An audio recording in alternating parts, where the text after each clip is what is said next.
Bismillahirrahmanirrahim. Assalamualaikum warahmatullahi wabarakatuh. Ya Rabbana lakal hamdu kama yanbaghi li jalali wajhika wa 'azimi sultanik.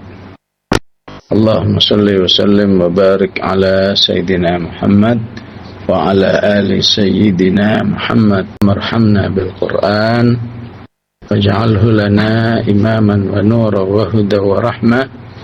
Allahumma dhakkirna minhu ma nasina wa 'allimna minhu ma jahilna warzuqna tilawatahu ana al-laili wa ana an-nahar birahmatika ya arhamar rahimin.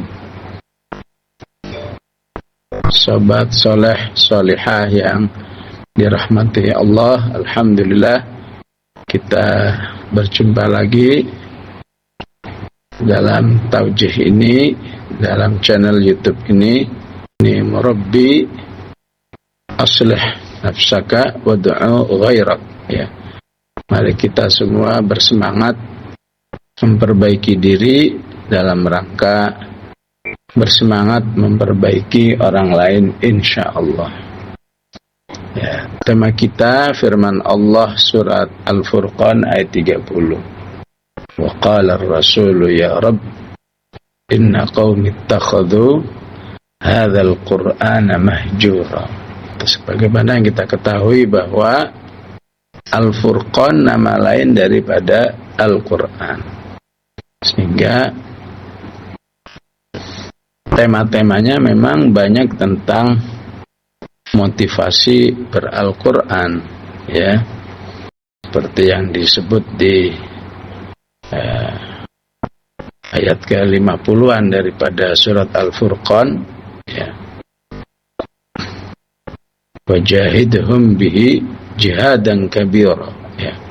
Fala tud'il kafirina wal munafiqin wajahidhum bihi jihadan kabira. Berjihadlah dengan Al-Quran jihad yang besar, ya. Ya, begitu penjelasan dari Ibnu Abbas radhiyallahu anhu, ya. Maka di surat Al-Furqan sebagaimana ada motivasi, juga ada yang sifatnya tahdzir, warning, ya. Yaitu pada ayat ke-30. Wa qala ar-rasulu ya Rabbi inna qaumi ittakhadhu hadzal qur'ana mahjura, ya. Rasul mengadu kepada Allah, ya Rabbi, ya. Biasanya kalau dalam Al-Qur'an itu enggak ada ya-nya, ya. Rabbighfirli wa liwalidayya misalnya, ya. Rabbi ja'alni muqimas shalah, ya. Tapi di ayat ini dan di surat Az-Zukhruf kata Rabbnya ada ya-nya. Di surat Az-Zukhruf wa qilihi ya Rabbi inna haula'i qaumul la yu'minun, ya. Jadi apa bedanya, ya? Kata Rabbi di ayat ini diawali dengan ya Rabbi karena isinya adalah aduan, ya. Ungkapan kesedihan dari Rasulullah sallallahu alaihi wasallam, ya, ketika di saat itu sudah memikirkan masa depan umatnya, ya. Kalau umatnya itu menjadikan Al-Quran sebagai mahjura, ya. Mahjura artinya sesuatu yang ditinggalkan, diacuhkan, nggak diminati, ya. Ya, segala sikap yang menunjukkan ketidakcintaan dan ketidaksukaan dengan Al-Quran itu berarti, ya, ittikhadzul Quran mahjura. Al-Imam Ibnu Taimiyah menilai kondisi umat dalam hajrul Quran, meninggalkan Al-Quran, ataupun istilah manusianya hajirul Quran, orang yang menjauhkan diri dari Al-Quran, ya. Maka yang paling utama adalah hajrut tilawah. Semua orang beriman yang tidak mau membaca Al-Quran berarti masuk kepada jauh dari Al-Quran dari segi tilawahnya. Ya. Ada istilahnya hajrul fahm. Sudah rajin baca Quran, tapi ya sudah hafal, tapi tidak ingin memahami, maka berarti dia masih memiliki sikap hajar, menjauhkan diri dari Al-Quran. Sudah baca, sudah memahami, tapi tidak mau tadabbur, namanya hajrut tadabbur. Ya. Tadabbur itu berarti upaya mencari inspirasi dari Al-Quran. Ya. Apa yang diinginkan oleh Allah misalnya dari alam tara kaifa fa'ala rabbuka bi ashabil fil. Ya. Semua orang tahu artinya. Tidakkah kau lihat apa yang sudah dilakukan oleh Allah sama ashabul fil. Ya. Ya. Tapi kalau tadabbur hasilnya adalah semua manusia yang hidupnya ya mengikuti jejak ashabul fil yang pimpinannya saat itu adalah Abraha ya. Maka surat Al-Fil menjamin pasti nanti hasilnya kayak Abraha ya. Faja'alahum ka'asfim ma'kul. Untuk bisa mengambil kesimpulan seperti ini harus sudah tadabbur ya. Siapa yang tidak tadabbur berarti dia hajar ya. Hajrul Quran ya. Dia masih menjauhkan diri dari Al-Quran. Dia sudah tadabbur, semua sudah dilakukan, tapi belum mengakui ya Al-Quran sebagai pedoman hidup. Sudah semua dilakukan, tapi nggak yakin kalau ada yang dirasa dalam tubuh ini. Saya baca Al-Fatihah, saya baca Al-Falaq, berpengaruh dalam diri ya. Maka ini juga merupakan hajar ya. Ya. Namanya disebut dengan hajrul istishfa ya. Agak susah ngomongnya ya, dari kata syifa ya. Istishfa ya. Syafa kan artinya menyembuhkan. Kalau ada tambahan alif sin ta menjadi nyari sembuh ya, berusaha sembuh ya. Keimanan terhadap Al-Quran ya harus meyakini bahwa kalau kepala saya sakit, saya bacakan Al-Fatihah, Al-Falaq ya, ya. Insya Allah ya akan berpengaruh ya. Karena Allah mengatakan wa nunazzilu minal Qur'ani ma huwa syifa. Kalau kamu nggak yakin dengan janji Allah ini berarti kamu ya, nggak yakin dengan bagian daripada Al-Quran ya. Begitu juga apa yang ada di surat Fussilat ya. Qul huwa lil ladzina amanu hudaw wa syifa ya. Quran ini petunjuk dan syifa ya. Ya. Adapun kalau saya sudah baca ini tapi nggak ada pengaruhnya, itu bukan urusan kamu ya. Yang penting kamu yakin aja, amalin saja ya bahwa ya Al-Quran bisa untuk istishfa ya. Ya. Yang di lapangan sudah alhamdulillah banyak ya orang pakai ruqyah itu ya. Ya. Ya. Walaupun teknis aslinya adalah ruqyah mandiri ya. Jadi jangan kalau ruqyah ingatnya ustadznya ya, minta tolong siapa ini, tolong ruqyahin saya dong ya. Aslinya ruqyah itu mandiri ya. Ya. Adapun kalau sudah dilakukan mandiri minta tolong ke orang lain ya insya Allah udah benar ya. Ya. Begitu juga apa yang dijelaskan oleh Rasulullah ya. Jika kamu ada yang kamu rasa di badanmu, kamu baca a'udzu bi'izzatillahi wa qudratihi min syarri ma ajidu wa uhadir ya. Ya. Bismillahi urqi nafsi min kulli syarrin yu'dhini, ya. Ini sebetulnya bicara masalah al-istishfa bil Quran, ya.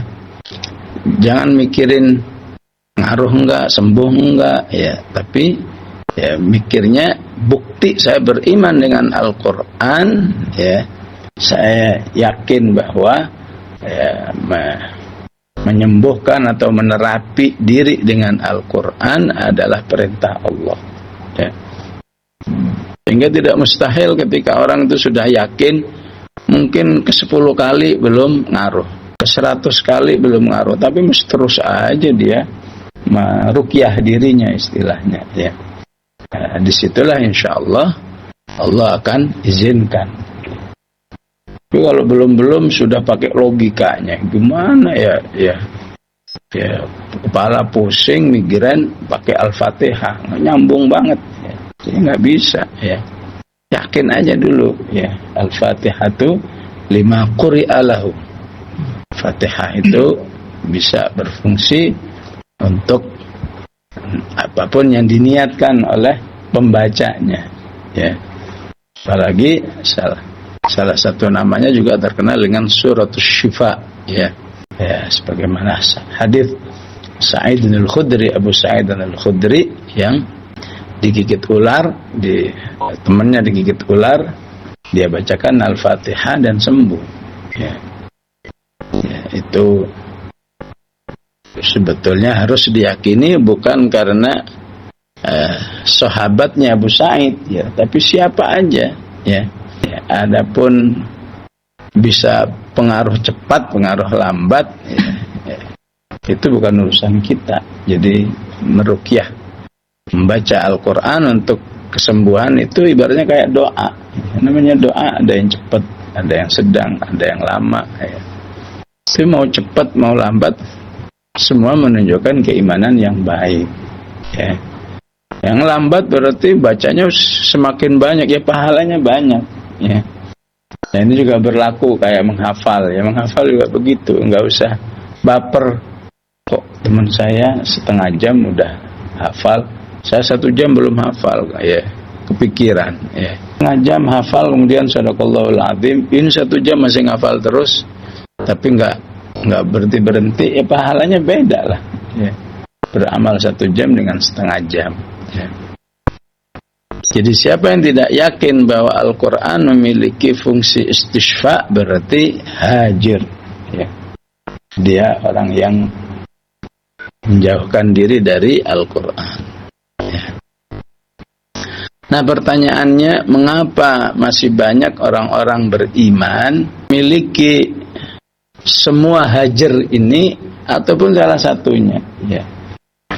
Sudah rajin bacanya, rajin menghafalnya, tapi nggak tertarik kalau disuruh kajian tafsir misalnya.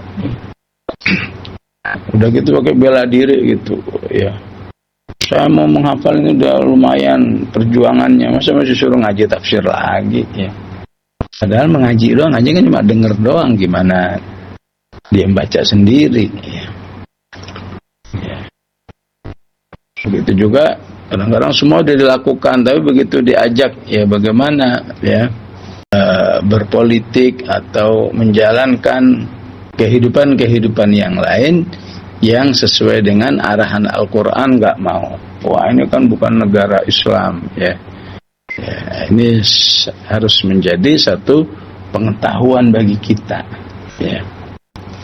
Secara umum kembali kepada Al-Baqarah ayat 121, ya. Ya. Orang yang terjerumus dalam hajarul Quran, ya. Kembali kepada Al-Baqarah 121, ya. Alladzina atainahumul kitab, ya. Orang-orang yang telah diberi Al-Quran, ya. Berarti yang sudah beriman, sudah meyakini Al-Quran kitab suci, Al-Quran kalamullah, ya. Al-Quran mukjizat, tapi tidak mau yatlunahu haqqa tilawati, tidak mau membaca Al-Quran, berinteraksi dengan Al-Quran dengan interaksi yang sesungguh-sungguhnya. Ya. Karena siapa yang berinteraksi yang sesungguh-sungguhnya, ya otomatis ulaika yu'minuna bih. Ya, mereka lah orang-orang betul-betul beriman dengan Al-Quran. Ya. Wa may yakfur bihi fa ulaika humul khasirun. Ya. Sebaliknya, siapa yang kufur dengan Al-Quran, berarti dia orang-orang yang merugi. Ya, sebagian ulama kemudian menggambarkan kapan manusia itu disebut dengan yatlunahu haqqa tilawatih. Ya. Ya. Maka dijelaskan disebut yatlunahu haqqa tilawatih apabila manusia itu di dalam berinteraksi dengan Al-Quran melibatkan tiga unsur penting di dalam dirinya. Ya, utamanya orang kalau baca Quran pasti melibatkan lidahnya. Dia baca Al-Baqarah, dia baca Ali Imran, dia baca An-Nisa pakai lidah. Ya. Tapi kalau lidahnya sudah bergerak, hatinya tidak bergerak, hatinya tidak ikut aktif, maka bacaannya tidak produktif. Bacaannya tidak menggerakkan untuk betul-betul beriman dengan Al-Quran dengan seutuhnya. Padahal kalau hatinya hidup bersama Al-Quran, insya Allah semangat untuk beral-Quran itu akan terbangun dalam diri manusia. Saya pernah temukan tuh seorang nenek sudah tua, dia nggak paham dia. Tapi kalau baca Quran tuh hatinya terlihat sekali dia itu hidup sekali. Ya seawam-awamnya manusia lah kalau ada kata jahanam paham lah. Kalau nggak perlu belajar Libya lah kalau tahu jahanam. Ya ayyuhalladzina amanu, siapa yang nggak paham al-jannah gitu kan banyak gitu Jadi walaupun dia nggak paham, dia betul-betul kalau mendengar atau membaca Al-Quran itu terlihat sekali bahwa dia itu takut kepada Allah Subhanahu wa Ta'ala.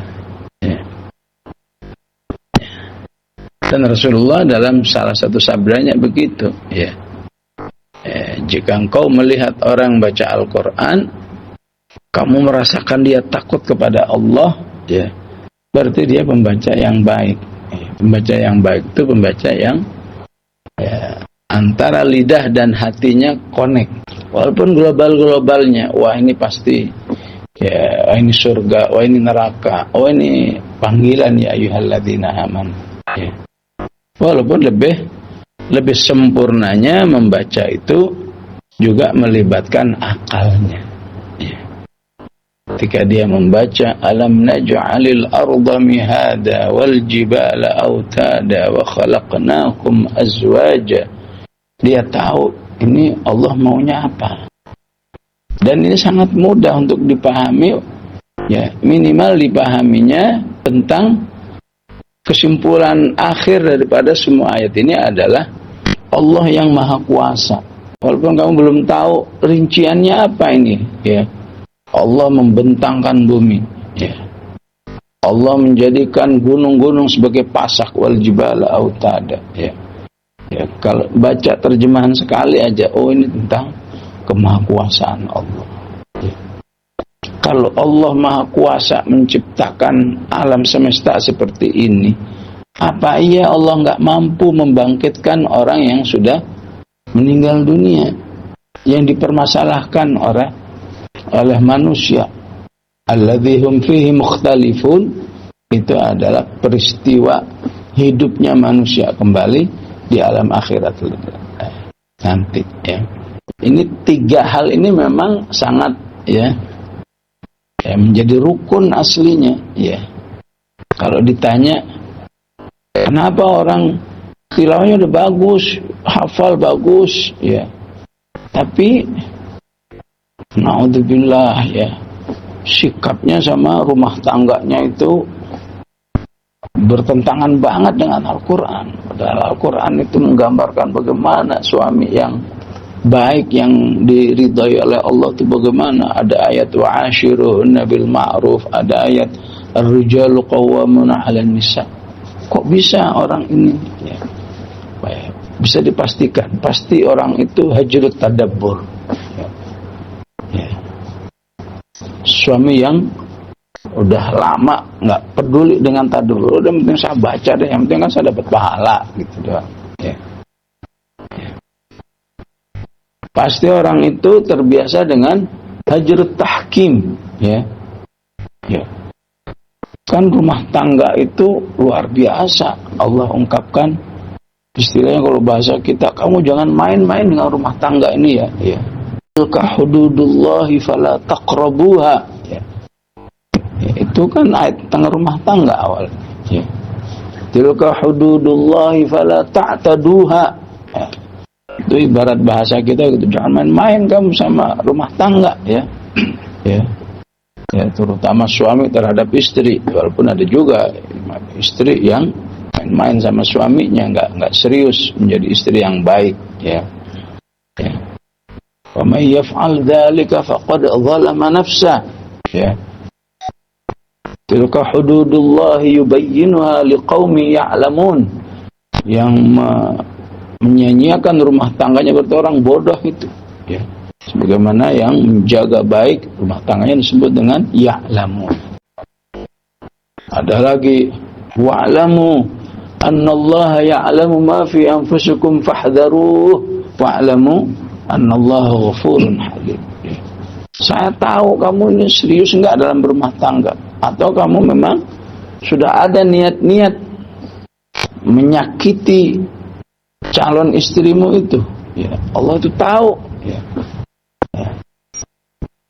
Walaupun Allah itu Ghafurun Halim, kalau kamu segera berubah kamu diampuni, dan Allah memang sifatnya tidak langsung menindak manusia yang salah. Halim, siapa tahu bulan depan, siapa tahu tahun depan. Tapi bukan berarti kamu, saya walaupun jadi suami jahat nggak apa-apa, ini nggak ada dampak apa-apa, sehat-sehat aja ya. Nah ini biasanya ada hajrut tahkim, ada hajrut tadabbur, sehingga manusia merasa ya nggak terikat sama Al-Quran ya. Kan manusia itu istilahnya, kalau saya STNK saya habis misalnya, tapi di perjalanan, kira-kira gimana perasaannya? Ya nggak tenang, nanti kalau polisi gimana? Berarti dia sadar hukum. Motor nggak punya SIM, gimana perasaannya? Gimana kalau ada polisi lah? Ada polisi masih 1 kilo udah takut duluan kabur. Ya. Ada kaburnya sampai ya lompat dari flyover. Ya. Ya. Itu di Istana Abang itu kan terjadi itu ya, lompat dari flyover ya. Wah, ada yang nyebur kali ya. Ya. Kalau saja manusia itu berinteraksinya dengan Al-Quran ya, melibatkan hatinya, pikirannya, terus dibaca lagi ya. Ya. Ada namanya Syekh Abdurrahman As-Sa'di, ketika ditanya kapan manusia itu bisa tadabbur ya, kalau dia mau baca lagi ya. Ya. Menghafal itu hakikatnya adalah baca lagi, insya Allah nyambung ke hatinya, nyambung ke pikirannya ya. Ya. Sehingga insya Allah aman dari apa yang disebut dengan al-hajr ya. Kalau sudah al-hajr itu ya memang kan aslinya Allah katakan manusia itu makhluk yang punya ruh ya. Wa yas'alunaka 'anir ruh ya. Otomatis dengan rohnya manusia itu ya dirinya itu aslinya nyambung dengan Allah, ya. Karena sering Allah katakan menyebut dirinya ruhi, ya. Fanafakhtu fihi min ruhi faqa'u lahu sajidin, ya. Adam itu hidup karena ruh. Nabi Jibril disebut ruh. Fa arsalna ilaiha ruhana. Kenapa ya? Karena Jibril selain pimpinan malaikat, taatnya sama Allah luar biasa. Jangankan nolak ya, nanti dulu Allah nggak pernah. La yasbiqunahu bil qawli wa hum bi amrihi ya'malun. Nolak itu nggak mungkin bagi malaikat, apalagi kesilah Jibril. Semua perintah Allah segera. Al-Quran juga disebut ruh. Maka dzalika auhayna ilaika ruhan min amrina. Jadi ketika manusia jauh dari Al-Quran, ya ibaratnya kayak nggak ada ruhnya. Ya. Ya, mau pelatihan model apa saja, mau belajar ya teori-teori, wah begini cara berumah tangga, begini cara berpolitik, begini cara melaksanakan bisnis yang benar ya. Tapi manusianya jauh dari Al-Quran, ya. Ya udah, nggak punya motivasi. Kenapa saya harus begini? Ya. Siapa yang harus saya takuti? Siapa yang harus saya harapkan? Ya. Ya. Kalau ada suami yang komitmen dengan Al-Quran, kalau saya berbuat begini, wah nanti Allah marah sama saya. Tapi kalau saya berbuat begini, Allah ridha sama saya. Itu menjadi motivasi. Ketemu Al-Quran, maka insya Allah manusia itu bisa punya semangat untuk berakhlak baik, ya, bersikap baik, ya. Dengan manusia begitu, ya. Orang-orang yang bodoh amatan gitu sama polisi, ya, nggak punya SIM, nyantai aja, ya. Nanti kasih 50.000 juga selesai. Ya. Tapi kalau orang-orang ya yang sama polisi itu nggak mau berurusan gitu, ya, tetap aja deg-degan, ya. Bahkan ada nggak punya SIM, enggak, saya nggak mau deh, ya. Ya. Itu manusia dengan manusia, apalagi manusia dengan Allah. Nggak punya tadi ulaika yu'minuna bihi, ya. Keimanan yang seharusnya bersama Al-Quran, ya udah, ya. Ya, manusia itu ya jauh dari Al-Quran. Kalau sudah jauh dari Al-Quran, ya, Allah menyebut makhluk hidup yang mati. Awa man kana maitan. Manusia itu artinya manusia yang mati. Kalau bersama Al-Quran, fa ahyainahu, jadilah saya hidupkan. Jadilah dia manusia yang membawa cahaya. Wa ja'alna lahu nuran yamshi bihi fin-nas. Ya. Yang enggak mau, kama mathaluhu fidz dzulumat. Orang yang hidup dalam kegelapan, yang enggak bisa keluar, mau pakai cara apa aja terus gelap. Ya. Aslinya manusia itu makhluk yang enggak ada artinya gitu. Ya. Ya. Biasanya manusia itu merasa enggak ada artinya sama apa? Sama sampah misalnya. Sampah buang, segera ada sampah buang, ya. Ibaratnya manusia begitu. Qul ma ya'ba'u bikum rabbi. Katakan, bagi Allah manusia itu enggak ada apa-apanya. Sampai manusia itu mau hidup dengan Al-Quran. Laula du'aukum. Ya. Du'aukum ya bisa berdoa, bisa beribadah, bisa mau melaksanakan. Ini di akhir Al-Furqan, ya. Laula du'aukum. Kalau enggak mau, ya udah siap-siap menanggung resikonya. Faqad kadzabtum fasawfa yakunu lizaman. Ya, maka dalam sebuah hadis dikatakan, ya, jika kamu ya berhalangan dalam sebuah amal soleh, berkhusus Al-Quran, jangan menjauh dari Allah. Ya, ya, ya, mungkin adalah saat-saat manusia kayak semangat. Cobalah banyak bertasbih, cobalah banyak beristighfar supaya kamu tidak terperosok kepada sikap, ya, kehilangan daya tarik sama Al-Quran. Ya. Ya, jangankan nggak tertarik dengan Al-Quran, nggak tertarik dengan makan minum aja bahaya. Katanya manusia itu butuh 8 gelas, tapi cuma minum 2 gelas, ya kering lah tubuhnya, ya dehidrasi lah. Gimana nggak minum sama sekali? Ya.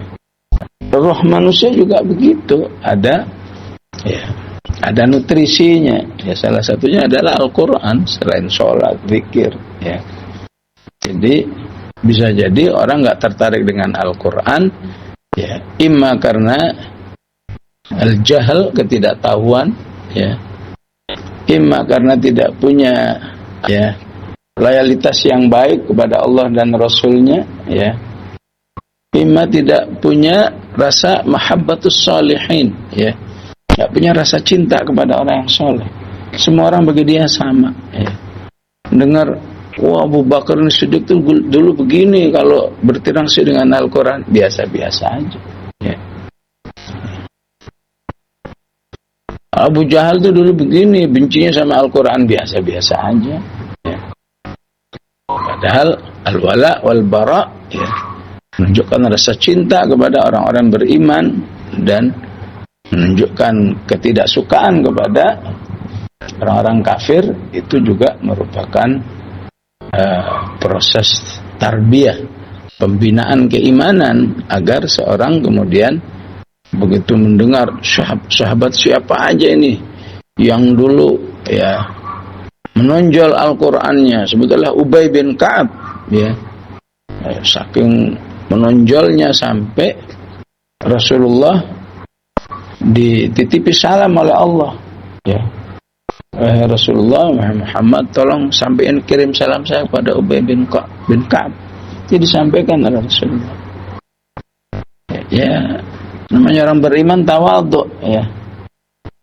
Allah yadhkuruni, Allah sampai nyebut nama saya, iya namanya. Ya, sampai terharu Ubay bin Ka'ab. Seharusnya tertarik sama yang gini-gini, ya. Kalau nggak tertarik, ya udah. Nggak tertarik sama Ubay bin Ka'ab, kamu nggak tertarik sama Al-Quran. Nggak tertarik sama Ibnu Abbas, Ibnu Mas'ud, Salim Maula Abi Hudzaifah, tokoh-tokoh sahabat ya, yang menonjol di bidang Al-Quran, kamu juga akan nggak tertarik, ya. Masih bagus kalau nggak tertarik. Bahkan ada sudah nggak tertarik, ya, dan komentari orang yang tertarik dengan Al-Quran, ya. Ngapal aja kamu ngapal, yang Quran yang penting diamalin. Padahal yang ngapal ini tujuannya untuk ngamalin, ya. Ngapal aja kamu ngapal, yang penting itu dibaca udah cukup, ya. Nah kalau baca cukup berarti kalau menghafal lebih dari cukup, karena menghafal itu akan lebih intensif bacaan Qurannya, ya. Begitulah sobat saleh salihah, kajian YouTube ini, ya. Semoga bisa menggugah kecintaan kita terhadap Al-Quran, karena bagaimana mungkin janji Rasulullah akan terlaksana, ya, terrealisasi kalau kita tidak menjadi sahibul Quran, orang yang bersahabat seutuhnya dengan Al-Quran, ya. Iqra'ul Quran fa innahu ya'ti yaumal qiyamati syafi'an li ashabihi. Nah kalau kamu seharusnya sahibul Quran menjadi hajirul Quran, gimana Al-Quran akan menolong kamu di hari kiamat, ya. Baik, subhanakallah bihamdik, asyhadu an la ilaha illa anta, astaghfiruka wa atubu ilaik. Wassalamualaikum